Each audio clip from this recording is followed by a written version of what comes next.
This channel does not promote any violent, harmful, or illegal activities. All content provided by this channel is meant for an educational purpose only. Top quality और consistent performance के लिए सिर्फ silver pump नाम याद रखना।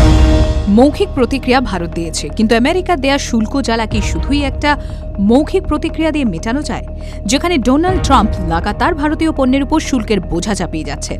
ওয়াকিবহাল মহল বলছে একেবারেই মেটানো যায় না, তাই তো প্রয়োজন উচিত পদক্ষেপ। রয়টার্স সূত্রে খবর, সেই উচিত পদক্ষেপ নিয়ে এবার ভাবনা চিন্তা করছে দেশের প্রতিরক্ষা মন্ত্রক।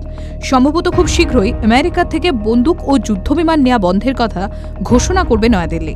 আর এই সিদ্ধান্তে নয়াদিল্লি উপনীত হলে এটাই হবে ট্রাম্পের শুল্কাঘাতের বিরুদ্ধে ভারতের নেওয়া প্রথম পদক্ষেপ এবং কূটনৈতিক সংঘাতের প্রথম অধ্যায়।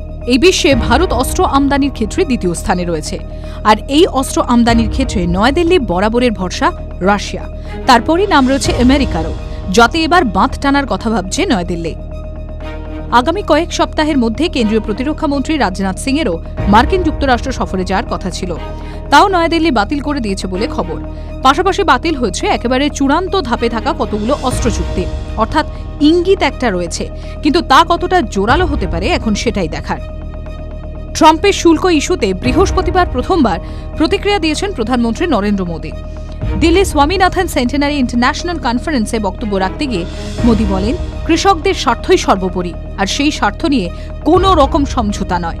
বিশেষজ্ঞদের দাবি, ভারত আমেরিকার শুল্ক সমঝোতা বারংবার হোঁচট খাওয়ার কারণও এই ইস্যুটাই। কোনোভাবে মার্কিন পণ্য, বিশেষ করে ইথানলকে জ্বালানি রূপে এন্ট্রি দিতে নারাজ নয়াদিল্লি, আর তাতেই চটেছেন ট্রাম্প। রুশ তেলকে হাতিয়ার করে নেমে পড়েছে এককালের বন্ধু ভারতের বিরুদ্ধে। TV9 Bangla digital.